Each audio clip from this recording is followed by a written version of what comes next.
En fait, la grande nouveauté dans Ma Santé 2022, c'est que cette stratégie s'appuie véritablement sur le levier numérique pour transformer le système de santé et pour répondre à l'objectif principal de cette nouvelle stratégie de transformation pour les 4 prochaines années, qui est le décloisonnement de notre système de santé pour en améliorer sa performance.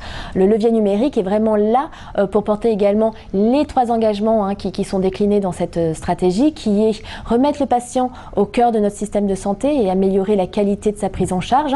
Et ça se traduit véritablement par un engagement fort qui est la mise en place d'un espace numérique de santé personnel pour l'ensemble des usagers à l'horizon 2022. Donc ça, c'est un engagement fort de Ma Santé 2022. Le deuxième engagement, c'est vraiment mettre en place des collectifs de soins, décloisonner le système, tout ça au service toujours du patient. Et donc là, le levier numérique est essentiel pour équiper, pour permettre ce décloisonnement des prises en charge.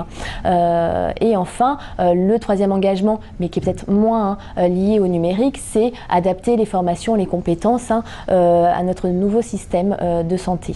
Mais donc, le levier numérique fait vraiment partie prenante de cette stratégie de transformation et un levier essentiel pour porter ces objectifs et réussir cet engagement-là. Et c'est la grande nouveauté de Ma Santé 2022 et ça va se traduire concrètement par des réalisations tout au long de la stratégie et des investissements associés.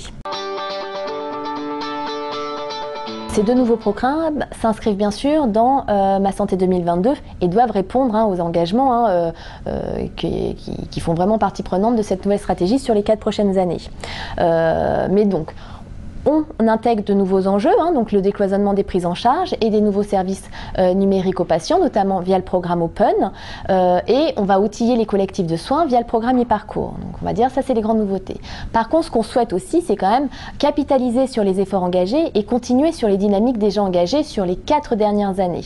Le programme Hôpital numérique, le programme de modernisation des systèmes d'information hospitaliers, qui a été lancé en 2012 et qui s'est finalisé fin 2017, a été vraiment salué par l'ensemble des établissements de santé.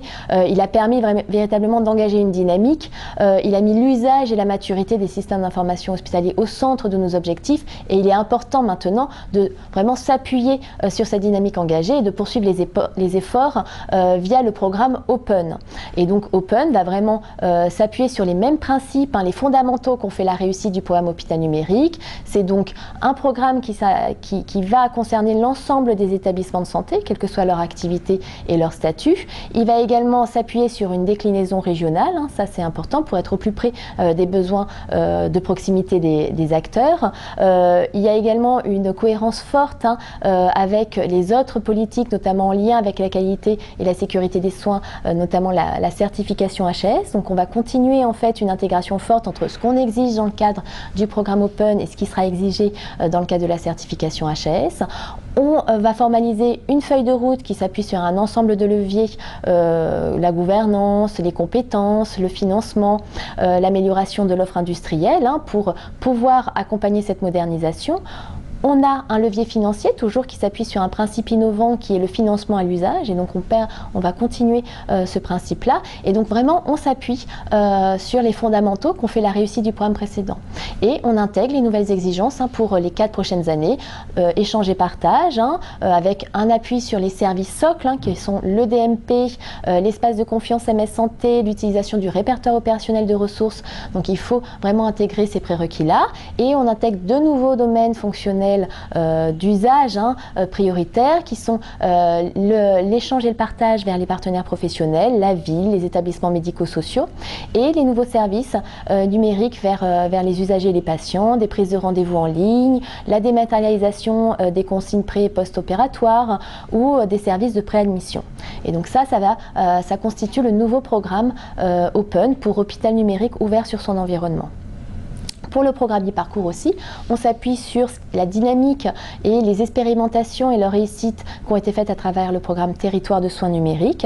Et maintenant, on généralise, on intègre, comme j'ai pu le préciser, les engagements de décloisonnement des prises en charge qui sont portés via Ma Santé 2022, l'équipement des collectifs de soins, donc au plus près toujours des territoires. Donc on va s'appuyer sur cette dynamique des professionnels, cette dynamique de collectifs, pour pouvoir après les équiper avec des services numériques innovants qui soient intégrés aussi, ça c'est important et c'est un des objectifs qui est recherché. Donc on va beaucoup plus maintenant intégrer tout ce qui est standard d'interopérabilité, de sécurité que devront respecter l'ensemble de ces solutions numériques et on va faire un lien fort, une coordination étroite avec les services socles qui sont mis à disposition au niveau national tels que le DMP, la messagerie sécurisée de santé. Donc ça c'est vraiment des fondamentaux qu'on intègre dans nos programmes. Donc on développe des services innovants mais intégrés dans une urbanisation cohérente avec des services déjà existants. En synthèse aussi, nous ce qu'on souhaite, le levier numérique, c'est bien de promouvoir l'usage de services numériques innovants. C'est pas, notre objectif, c'est pas mettre en place de belles solutions, mais que ces solutions-là soient utilisées au quotidien par les professionnels de santé et accompagnent la transformation de leur organisation et de leur métier. Et ça, c'est vraiment un objectif essentiel pour réussir les engagements et pour porter vraiment le levier numérique comme un levier central de transformation et d'efficience de notre système de santé.